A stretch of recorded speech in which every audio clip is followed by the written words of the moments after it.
Bismillahirrahmanirrahim. Assalamualaikum warahmatullahi wabarakatuh. Alhamdulillahi wahdah, wassalatu wassalamu ala man la nabiyya ba'dah, wa ala alihi wa sahbihi wa man ittaba'a hudah ila yaumin alqah, amma ba'd. Kita panjatkan puja dan puji syukur kehadirat Allah tabaraka wa ta'ala. Pada kesempatan malam yang berbahagia kali ini, kita masih kembali diberi kekuatan, kesehatan, hidayah, serta taufik dari Allah Jalla wa'ala, sehingga kita bisa kembali menghadiri pengajian rutin tafsir kita ini di Masjid Agung Darussalam Purbalingga. Kita berharap semoga Allah Tabaraka wa Ta'ala berkenan untuk melimpahkan kepada kita semuanya ilmu yang bermanfaat, sehingga bisa kita amalkan sebagai bekal untuk menghadap kepada Allah Jalla wa'ala. Allahumma amin. Salam dan salam semoga senantiasa tercurahkan kepada junjungan kita Nabi besar Muhammad sallallahu alaihi wasallam, kepada keluarganya, sahabatnya, dan umatnya yang setia mengikuti tuntunannya hingga akhir nanti. Seperti biasanya, sebelum kita memasuki materi kajian tafsir hari ini, kita akan membaca bersama surat mulia yang akan kita pelajari, yaitu surat Ad-Duha, untuk mengulangi hafalan kita, mempelajari beberapa hukum-hukum yang ada di dalamnya. A'udzu billahi minasy syaithanir rajim.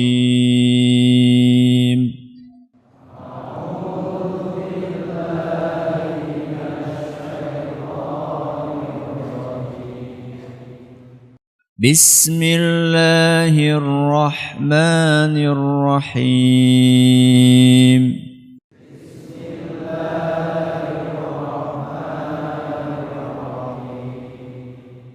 Wadduha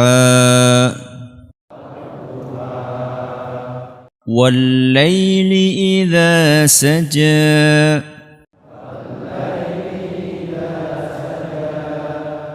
Ma wadda'aka rabbuka wa ma qala.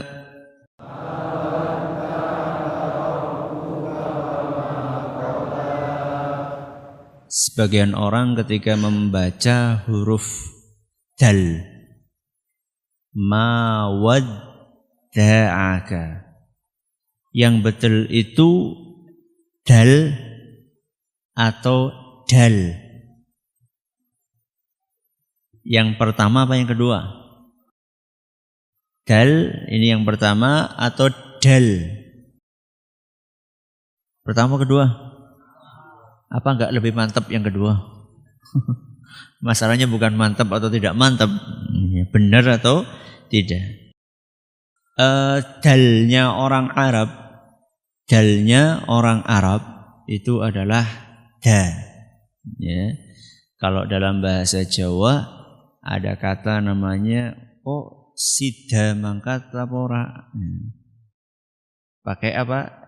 Dal, sida. Nyong ora dadi, bukan pakai sandal, bukan ini dadaku, mana dadamu, ya. Jadi daknya itu bukan yang seperti ada dalam kata-kata dada, bukan. Akan tetapi yang ada dalam kata jadi, sida, dan seterusnya.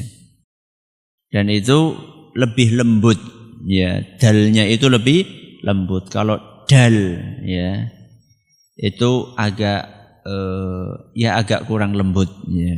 Tapi huruf dalnya orang Arab itu adalah da, ya, bukan da.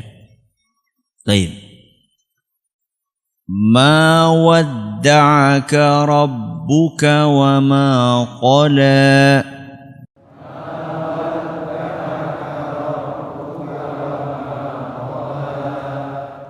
وَلَلْآخِرَةُ خَيْرٌ لَكَ مِنَ الْأُولَى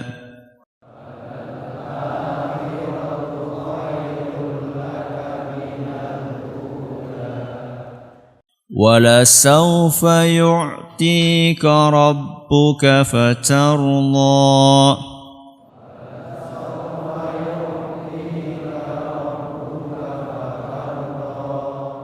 أَلَمْ يَجِدْكَ يَتِيمًا فَآوَى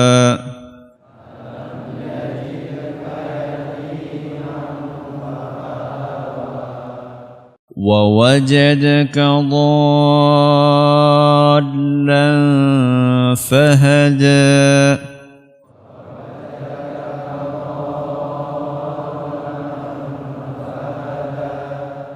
وَوَجَدَكَ عَائِلًا فَأَغْنَى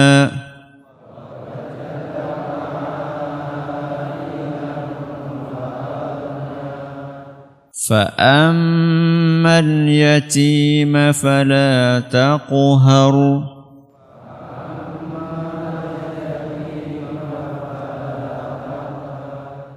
وَأَمَّا السَّائِلَ فَلَا تَنْهَرْ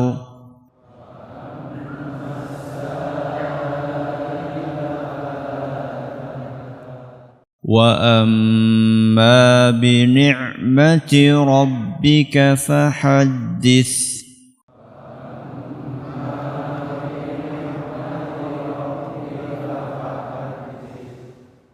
Para hadirin dan hadirat sekalian kami hormati dan juga segenap pendengar Radio Insani 102.2 FM di Purbalingga, Purwokerto, Banjarnegara, Cilacap, Wonosobo, Kebumen dan sekitarnya.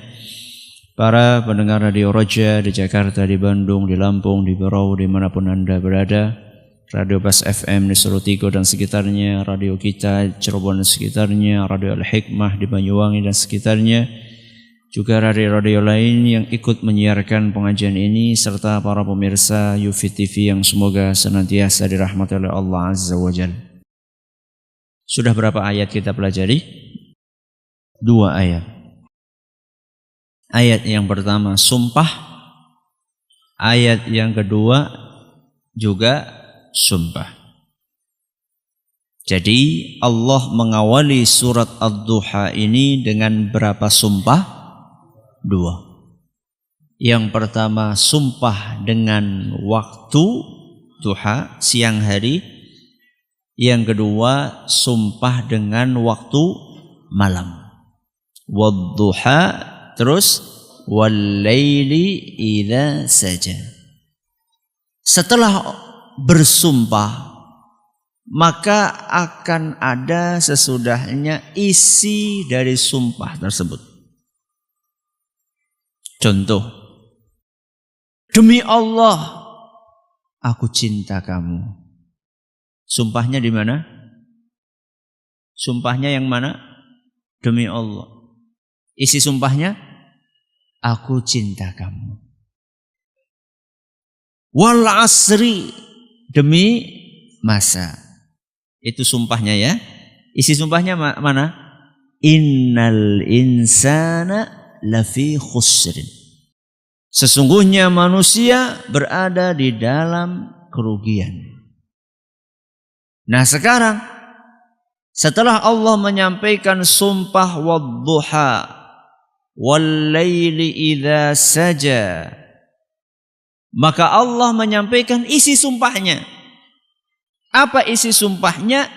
Ayat yang ketiga yang akan kita pelajari pada malam hari ini. Isi sumpahnya adalah firman Allah yang berbunyi ma wadda'aka rabbuka wa ma qala. Apa artinya wadda'aka? Para ulama tafsir menafsirkan wadda'aka artinya adalah meninggalkanmu. Meninggalkanmu. Artinya ma wadda'aka rabbuka, Rabbmu yaitu Allah tidak akan meninggalkanmu. Kamu di sini siapa? Rasulullah sallallahu alaihi wasallam. Demi waktu duha, demi malam ketika sudah hening, sungguh Allah tidak akan meninggalkanmu wahai Muhammad. Ma wadda'aka, tidak akan meninggalkanmu, wa ma qala. Apa artinya qala? Dan juga tidak membencimu. Jadi isi sumpahnya adalah Allah menjelaskan bahwa Nabi kita sallallahu alaihi wasallam tidak akan mungkin ditinggalkan alias diterlantarkan sama Allah. Dan juga tidak mungkin Allah membencinya. Yang jadi pertanyaan, ada masalah apa? Kok ujuk-ujuk dalam tanda kutip Allah menyampaikan dia tidak meninggalkan nabinya dan juga tidak membenci nabinya? Ada masalah apa? Ibarat kalau boleh dikatakan tidak akan ada asap kalau tidak ada api. Tidak akan ada asap kalau tidak ada api. Ada sumbernya. Masa tiba-tiba Allah subhanahu wa ta'ala mengatakan Allah tidak membenci Muhammad dan juga tidak meninggalkan. Kalau sebelumnya tidak ada kejadian apa? Inilah yang biasa diistilahkan dengan asbabun nuzul. Jadi ayat ini diucapkan atau difirmankan oleh Allah karena ada kejadian apa? Masa tahu-tahu Allah mengatakan dia tidak membenci nabinya, dia tidak meninggalkan nabinya, ada masalah apa? Dan kalau jamaah sekalian masih ingat, kita pernah menyampaikan asbabun nuzul beberapa pertemuan yang lalu. Masih ingat enggak kira-kira? Apa coba? Ya, diceritakan bahwa Nabi kita sallallahu alaihi wasallam pernah sakit. Sehingga karena sakit itu 2 atau 3 malam beliau tidak bangun malam alias tidak mendapatkan wahyu. Jadi wahyu itu telat dalam tanda kutip. Biasanya selalu datang, tahu-tahu wahyu ini gak datang. 2-3 malam gak datang kepada Nabi SAW. Dan tentunya Nabi kita Muhammad SAW sedih atau tidak? Sedih. Ya, seperti panjenengan biasa ketemu tiap hari dengan orang yang jenengan sayangi.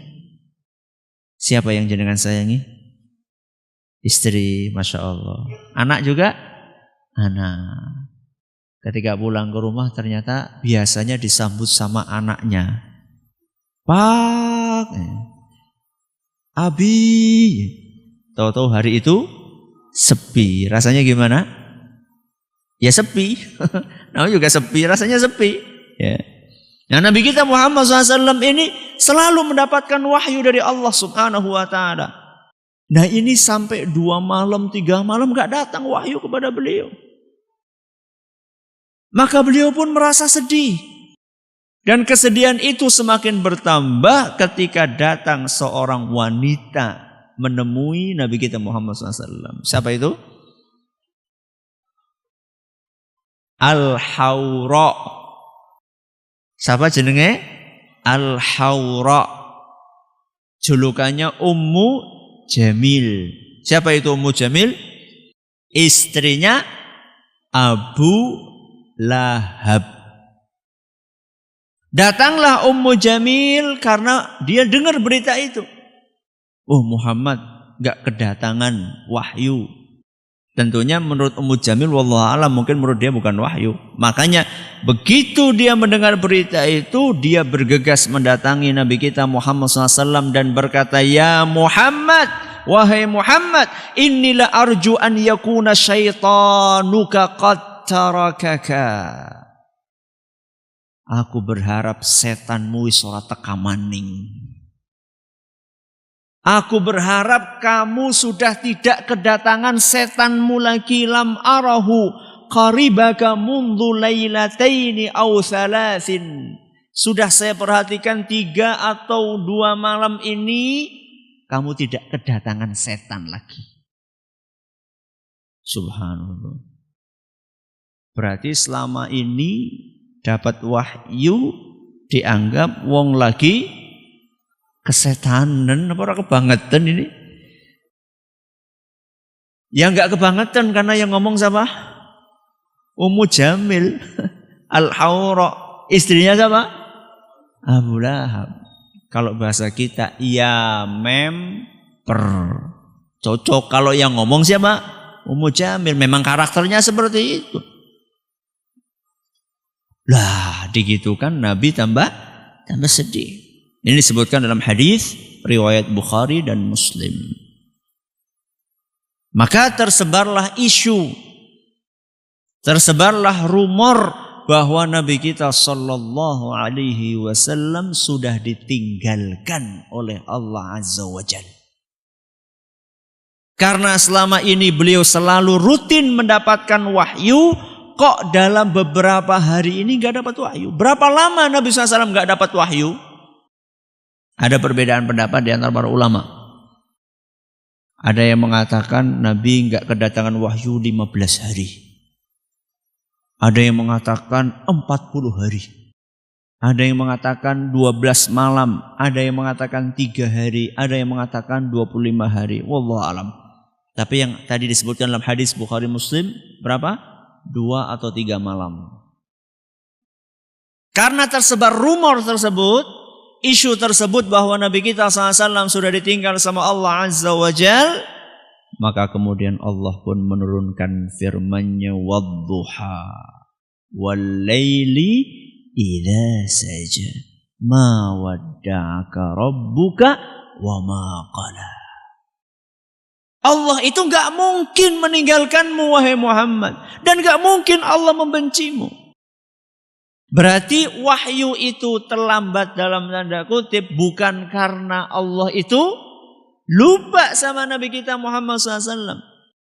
Bukan karena Allah benci sama Nabi kita Muhammad SAW.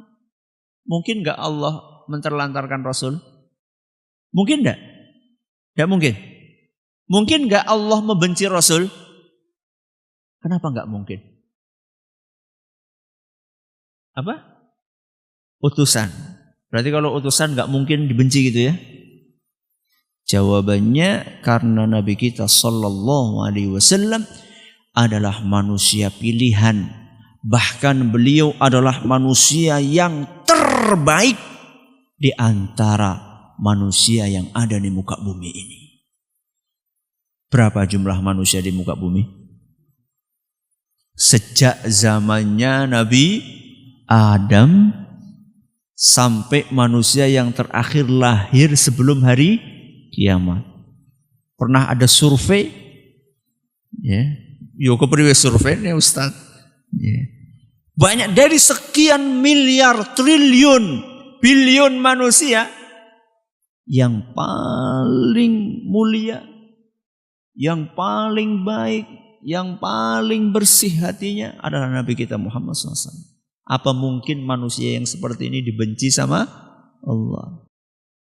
Ibnu Mas'ud radhiyallahu anhu mengatakan, innallaha nazara fi qulubil ibadi.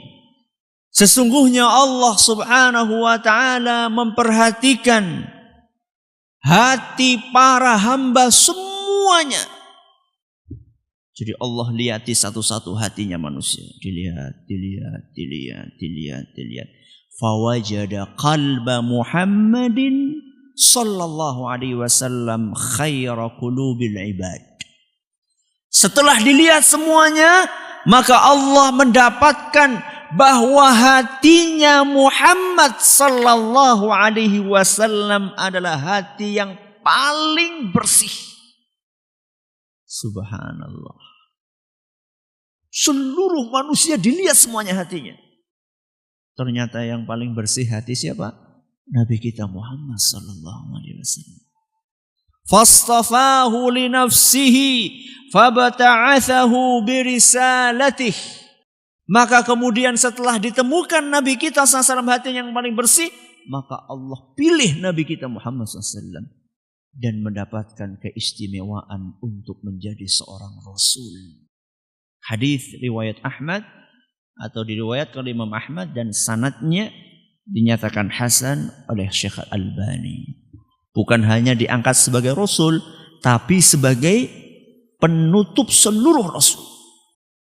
Tidak ada lagi Rasul setelah Nabi kita Muhammad SAW. Jadi hadis atau asar tadi yang saya bawakan di atas menggambarkan betapa mulianya hatinya siapa? Rasul SAW. Apakah yang mulia cuma hatinya saja? Hatinya tok, dalemannya tok. Oh, termasuk luarnya. Perilaku Nabi kita Muhammad SAW, akhlaknya beliau SAW juga luar biasa mulianya. Saking mulianya sampai Allah Subhanahu wa ta'ala memuji akhlaknya Nabi SAW. Kalau Allah sudah memuji, mesti benar apa ora? Kenapa mesti benar? Karena pujian itu dibangun di atas pengetahuan yang sempurna tentang orang yang dipuji. Beda enggak pujiannya Allah sama pujiannya kita? Beda enggak? Oh, rana bandingannya. Kalau kita memuji guru kita, memuji ustadz, jamaah pengajian memuji ustadz, mesti benar apa orang? Mesti benar enggak? Enggak mesti. Jenengan kan cuma lihat ustadznya pas duduk di sini. Jenengan enggak lihat bagaimana ustadznya di rumah. Jenengan enggak lihat bagaimana ustadznya di luar. Jenengan enggak tahu bagaimana isi hatinya ustadz. Berarti pujian yang disampaikan manusia kepada manusia yang lain mungkin salah enggak? Sangat mungkin sekali. Karena apa? Karena keterbatasan pengetahuan kita tentang orang yang kita puji. Kita cuma ngelihat dari luarnya saja. Kita nggak tahu dalemannya bagaimana. Bukan hanya dalemannya, kita juga nggak tahu bagaimana dia di rumah, bagaimana dia di tempat yang lain. Ketika keluar kota, bagaimana nggak tahu kita. Sedangkan Allah Subhanahu wa ta'ala memuji Nabi kita Muhammad SAW.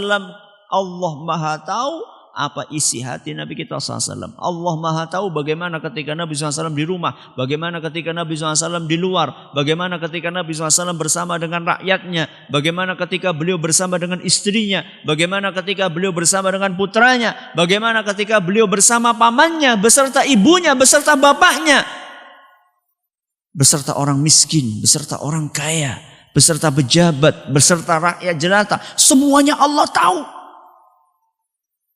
Dan Allah tetap puji Nabi kita Muhammad SAW. Berarti pujian itu mesti benar. Di mana Allah Subhanahu wa ta'ala memuji akhlaknya Nabi kita SAW? Di dalam Al-Quran surat Al-Qalam ayat 4. Surat Al-Qalam ayat 4. Apa bunyinya? Wa innaka la'ala khuluqin azim. Sungguh engkau wahai Muhammad berbudi pekerti yang sangat agung. Yang merekomendasikan siapa? Allah Subhanahu wa ta'ala. Kalau sudah Allah yang merekomendasikan, gak butuh rekomendasi yang lain. Jadi orang-orang barat mau menjelek-jelekkan Nabi Sallallahu Alaihi Wasallam, orang apa-apa nih, ya, gak dianggap sama sekali. Sudah cukup pujian dari siapa? Dari Allah Subhanahu Wa Taala. Nah, yang seperti ini hatinya bersih, akhlaknya mulia, maka wajar seandainya Nabi kita Muhammad SAW dijadikan oleh Allah sebagai kekasihnya. Sangat wajar seandainya Nabi SAW dijadikan kekasih Allah oleh Allah Subhanahu wa ta'ala. Karena begitu mulia akhlak yang dimilikinya dan begitu bersih hati yang ada di dalam dirinya. Diceritakan oleh salah seorang sahabat Nabi SAW namanya Jundub radhiyallahu anhu. Sami'tu Rasulullah sallallahu alaihi wasallam qabla an yamuta bi khamsin. Aku pernah mendengar Rasulullah SAW 5 hari sebelum wafat beliau bersabda. Berapa hari? 5 hari. Sebelum wafatnya 5 hari, Nabi SAW pernah bersabda, Innallaha ta'ala qad ittakhadhani khalilan kama ittakhadha Ibrahim khalila. Sesungguhnya Allah telah mengangkatku sebagai kekasihnya, sebagaimana Allah pernah mengangkat Nabi Ibrahim sebagai kekasihnya. Kekasih bahasa Arabnya apa? Khalil. Kenapa? Khalil. Bukan Habib, Ustaz. Ada yang lebih tinggi dibandingkan Habib. Apa? Khalil. Habib itu Habibi. Itu adalah kekasihku, pacarku lah gampangannya. Sayangku. Ini lebih tinggi. Ya, Khalil ini lebih tinggi dibandingkan Habib. Khalili lebih tinggi dibandingkan Habibi. Khalilur Rahman lebih tinggi dibandingkan Habibur Rahman. Ya. Khalil itu adalah cinta yang paling tinggi. Tidak ada cinta yang lebih tinggi dibandingkan Khalil. Jadi orang Arab itu kalau menggambarkan cinta itu wakeh banget. Ya, kalau kita kan paling cinta banget, amat sangat cinta, amat sangat cinta banget sekali. Jadi intinya kur cinta tok. Tapi kalau orang Arab wakeh banget. Ya, ada Khalil, ada Habib, ada macam-macam. Itu dikupas satu-satu oleh Imam Ibnu Qayyim.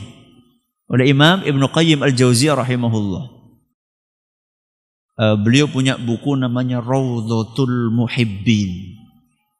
Raudhatul Muhibbin artinya taman orang-orang yang jatuh cinta. Kalau orang baca judulnya, dipikirnya dia nengkono anak puisi-puisi untuk memuji pacar dia. Dia nggak paham. Di situ tuh lagi bicara bagaimana cinta seorang hamba kepada siapa? Allah.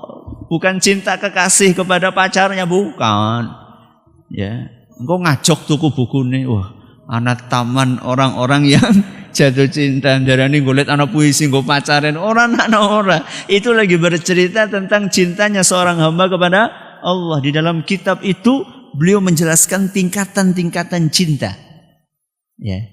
Dan yang paling tinggi itu Khalil. Ya, masdarnya khullah. Ya. Dan Nabi kita SAW sudah diangkat sebagai Khalilnya Allah. Berarti kekasih yang paling tingginya. Apakah Allah tidak mencintai selain Nabi? Cinta. Innallaha yuhibbus sabirin. Innallaha yuhibbul muhsinin. Allah cinta sama yang sabar. Allah cinta sama yang berbuat baik. Ya. Innallaha yuhibbul ladzina yuqatiluna fi sabilihi shaffa. Allah mencintai orang-orang yang berjihad di jalan Allah. Semuanya dicintai oleh Allah. Akan tetapi Nabi kita SAW bukan sembarang cinta. Nabi kita dijadikan oleh Allah sebagai kekasihnya sekelas dengan Nabi siapa? Ibrahim. Makanya kalau bisa, kalau jenengan punya anak, jangan dinamai Khalilullah. Karena itu hanya boleh dipakai oleh siapa? Oleh 2 orang. Siapa itu? Nabi Ibrahim dan Nabi kita Muhammad SAW. Khalilullah, Khalilur Rahman. Itu enggak boleh. Karena itu hanya dipakai oleh Nabi kita Muhammad Sallallahu Alaihi Wasallam dan Nabi Ibrahim. Ini berapa hari sebelum wafat beliau katakan? 5 hari. Kemudian beliau melanjutkan, walau kuntu muttakhidan min ummati khalilan. Seandainya aku boleh mengangkat khalil dari antara umatku. Maksudnya kalau boleh aku menjadikan salah satu di antara umatku itu sebagai kekasihku. Yang aku cintai dengan cinta yang paling tinggi. Latakhadtu Aba Bakrin khalilan. Niscaya yang aku akan jadikan khalil adalah siapa? Abu Bakar radhiyallahu anhu. Ini menunjukkan bahwa Abu Bakar ini memiliki kedudukan yang sangat tinggi di sisi Rasul SAW. Nanti kita akan jelaskan contoh-contohnya bagaimana. Bagaimana Abu Bakar bisa sampai seperti itu kedudukannya di sisi Nabi SAW. Akan tetapi hadis riwayat Muslim. Akan tetapi karena Nabi kita sudah dijadikan khalil oleh Allah, maka Nabi sudah hanya khalilnya itu untuk siapa? Untuk Allah Subhanahu wa Ta'ala. Nah, manusia yang seperti ini dijadikan khalil oleh Allah. Hatinya paling bersih. Kemudian akhlaknya paling mulia. Apa mungkin ma wadda'aka rabbuka wa ma qala? Apa mungkin dia itu ditinggalkan sama Allah, dibenci sama Allah? Enggak mungkin, mustahil. Justru yang ada sebaliknya, Nabi kita sallallahu alaihi wasallam selalu diperhatikan oleh Allah. Nabi kita SAW selalu dirahmati oleh Allah. Nabi kita sallallahu alaihi wasallam selalu dilindungi oleh Allah. Nabi kita SAW selalu disayangi oleh Allah. Dan Nabi kita SAW selalu diangkat oleh Allah derajatnya di dunia dan di akhirat. Surat sebelum ini, masih ingat ayatnya? Surat apa sebelum ini kita pelajari? Al-Insyirah, ayat keempat. Aja kesuwen ngurute. Wa rafa'na laka dzikrak. Dan kami angkat kedudukanmu wahai Muhammad. Jadi enggak mungkin Allah Subhanahu wa Ta'ala membenci nabinya, menjauhi nabinya, meninggalkan nabinya, enggak mungkin. Yang ada sebaliknya, Nabi kita SAW diangkat terus derajatnya di dunia dan di akhirat. Bukan hanya itu. Allah Subhanahu wa Ta'ala mengutus manusia-manusia yang melindungi Nabi kita Muhammad SAW. Yang mencintai Nabi kita Muhammad SAW dengan sepenuh hatinya. Contohnya apa? Contohnya paman beliau Abu Thalib. Padahal dia tidak sempat beriman dengan agama Islam. Akan tetapi pembelaannya kepada keponakannya, yaitu Nabi kita Muhammad SAW, luar biasa. Dan bukan sekarang kita saatnya untuk mengupas itu. Saya akan bawakan satu contoh saja. Bagaimana pengorbanan Abu Thalib untuk melindungi ponakannya ini. Padahal beda apa? Beda agama. Diceritakan, Abu Thalib ini, nun sewu orangnya kurang mampu secara ekonomi. Alias orang miskin. Anaknya banyak. Sudah ekonominya di bawah standar, anaknya banyak. Rasulullah SAW ditinggal wafat oleh ibunya, oleh bapaknya, terakhir oleh kakeknya. Siapa kakeknya? Abdul Muttalib. Akhirnya siapa lagi yang akan mengurus kalau bukan pamannya Abu Thalib? Masa Abu Jahal sing ngarep ngurus? Ya. Abu Thalib. Masa Abu Lahab yang akan ngurus? Abu Thalib yang ngurus. Coba jenengan bayangkan. Jenengan putranya sudah banyak. Ketitipan ponakan. Kira-kira kepriwe? Kira-kira gimana? Sayang? Atau lajen? Mending nek ponakannya duit akeh. Enggak, ini aneh ya tuh Nabi kita Muhammad SAW serba kekurangan juga. Lawang Nabi kita Sallallahu Alaihi Wasallam dulu saja atau bantu ketika zamannya Abu Thalib itu saja angon wedus menggembala kambing untuk mendapatkan beberapa keping uang. Ala qararita li ahli Makkah. Nabi SAW itu biasa menggembala kambingnya penduduk Mekah untuk mendapatkan beberapa keping uang. Jadi beliau orang yang kurang mampu. Tapi lihat, ketika Nabi kita Muhammad SAW bergabung di rumahnya Abu Thalib yang sempit, yang anaknya banyak, yang serba kekurangan, apa yang dilakukan oleh Abu Thalib? Di dalam buku sejarah, di antaranya dalam Sirah Ibnu Hisham disebutkan, Kalau sudah malam-malam, malam kan waktunya apa? Tidur. Maka berjejer-jejerlah Nabi kita Muhammad SAW, anak-anaknya Abu Thalib. Sudah pada tidur, jejer rapi gitu. Kalau semuanya sudah tidur, apa yang dilakukan oleh Abu Thalib? Kalau sudah malam banget gitu, sudah pada tidur semuanya, yang dilakukan oleh beliau adalah membangunkan salah satu anaknya. Misalnya ya, ini saya kasih ilustrasi ya. 1, 2, 3, 4, 5, 6, 7, 8, 9, 10 badannya ya. Misalnya ya. Misal ini cuma misal tok ya. Misalnya anaknya beliau 9. Berarti ketambahan 1 tinggal berapa? Jadi berapa? 10. Nah yang ke-10 yang paling pojok ini adalah tempat tidurnya Nabi kita Muhammad SAW. Kalau sudah semuanya tidur, dibangunkan oleh beliau yang nomor 1, yang paling pojok sini. Apa yang dilakukan? Ayo pindah. Pindah supaya tidur di tempatnya Nabi kita Muhammad SAW. Nabi Muhammad dipindah ke tempat tidurnya yang nomor 1. Kira-kira apa alasannya?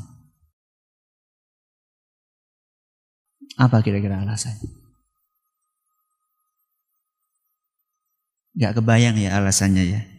Alasannya kata beliau, siapa tahu ada orang mau menjahati Muhammad. Awal malamnya sudah ngintip di mana tempat tidurnya Muhammad. Karena kan gak ada lampu. Ya gak ada apa? Lampu. Awal-awal lampu mungkin ketika mau tidur masih ada lampu. Sudah ketahuan, oh Muhammad di pojok sebelah sana. Ketika tidur semuanya kan dimatikan lampunya. Setelah itu kan gelap, nggak ketahuan. Abu Thalib khawatir kalau ada orang mau menjahati Muhammad, sudah tahu tempatnya Muhammad, malam-malam datang, tahu-tahu langsung membunuh misalnya Muhammad di tempatnya. Maka dia pindah Muhammad ini ke tempat yang lain supaya yang kena bukan Muhammad tapi anaknya. Tidak apa-apa dia korbankan anaknya demi melindungi siapa? Muhammad SAW. Ini loh paman yang luar biasa. Ya. Lihat bagaimana Allah Subhanahu wa taala mengutus manusia-manusia untuk melindungi Nabi kita Muhammad SAW.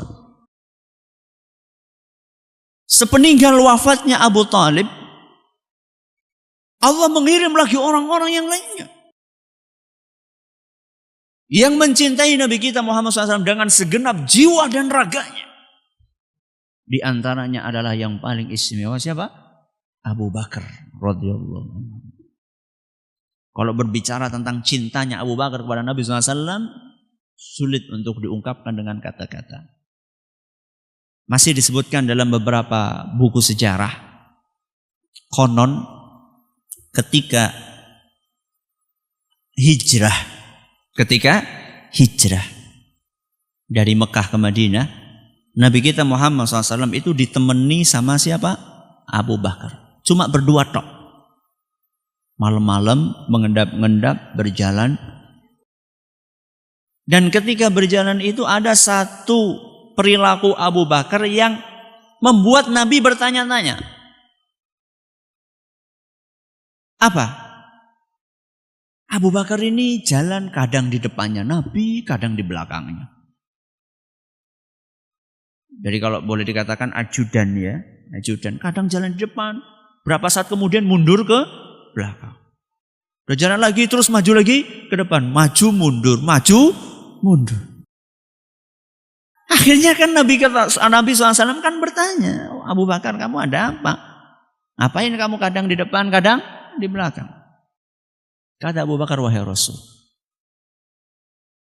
ketika aku berpikir, jangan-jangan ada orang yang ingin membunuhmu dari depan, maka aku pun cepat-cepat ke depan.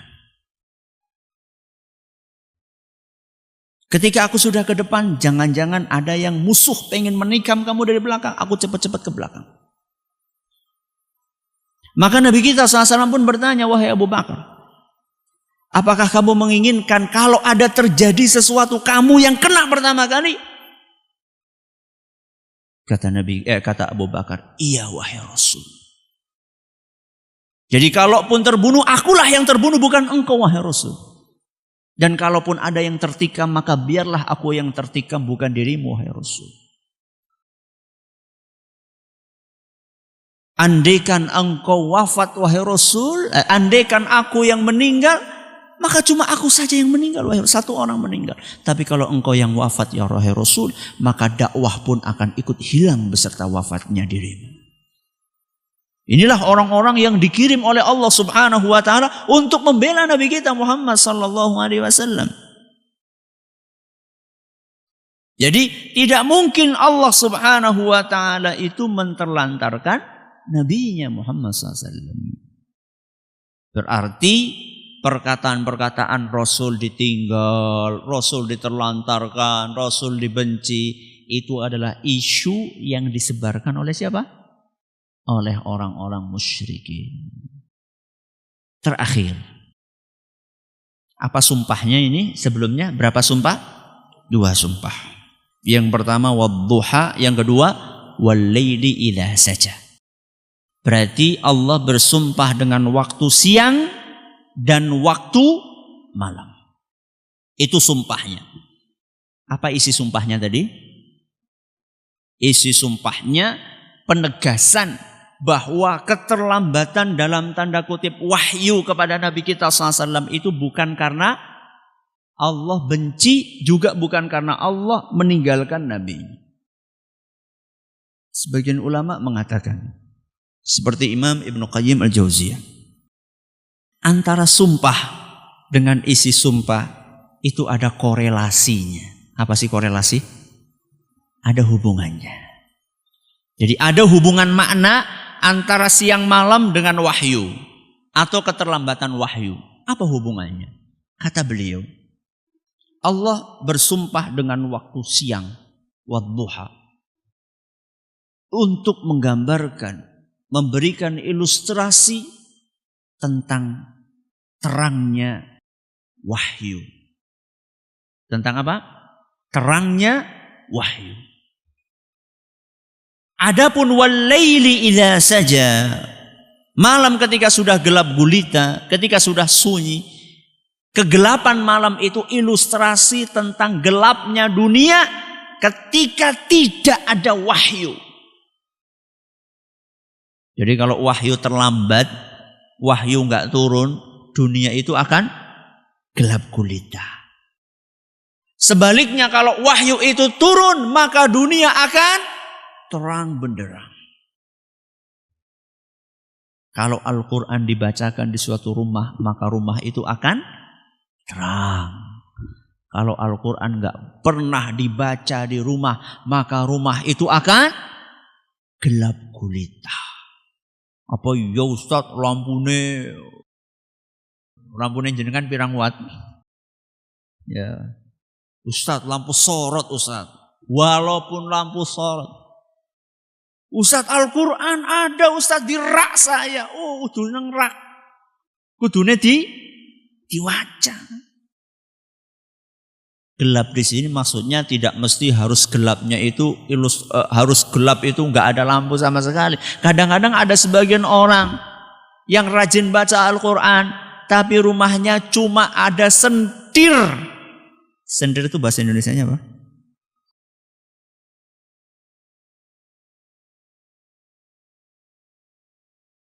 Lentera. Bukan teplok ya. Teplok ya kan cane sentir. Ya, lampu tempel, terserah lah, pokoknya paham lah insya Allah. Yang jadi masalah itu karena ini didengarin sama orang-orang yang tidak bisa bahasa Jawa, itu yang jadi masalah. Makanya saya harus nyari bahasa padanannya apa. Lampu minyak, lampu minyak, ya, lampu minyak. Ada sebagian orang rumahnya selalu digunakan untuk baca Al-Quran, tapi lampunya lampu minyak. Atau cuma lilin yang kalau ada angin bertiup, maka lampunya bisa ke sini. Kadang-kadang makpet. Tapi ini rumah yang terang. Karena di dalamnya dibacakan wahyu Allah Subhanahu wa taala. Itu korelasi yang disampaikan oleh Imam Ibnu Qayyim al-Jauziyah rahimahullah. Jadi Allah bersumpah dengan ad-duha, waktu duha, waktu terang, untuk menggambarkan bahwa wahyu ketika datang maka akan membuat terang sekelilingnya.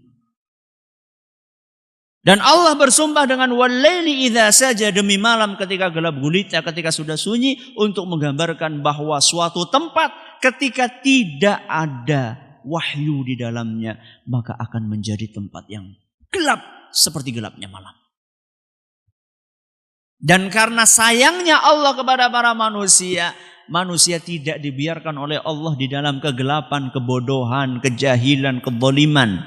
Tapi Allah kirimkan wahyu supaya terang kehidupannya. Memberikan petunjuk mana yang benar, mana yang salah. Mana yang maslahat untuk dunia, mana yang maslahat untuk akhirat.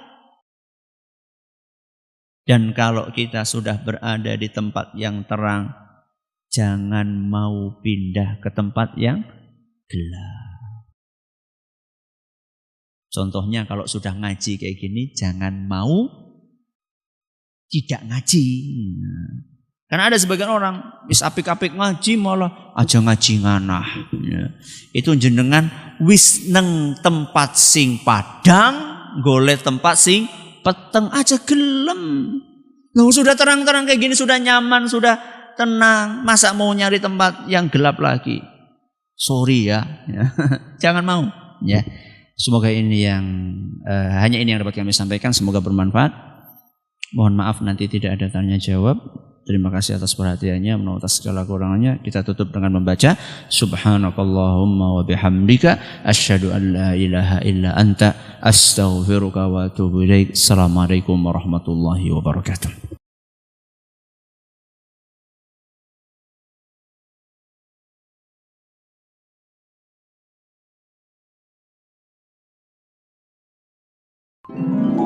Jangan lupa untuk subscribe dan share bila kajian ini dirasa bermanfaat.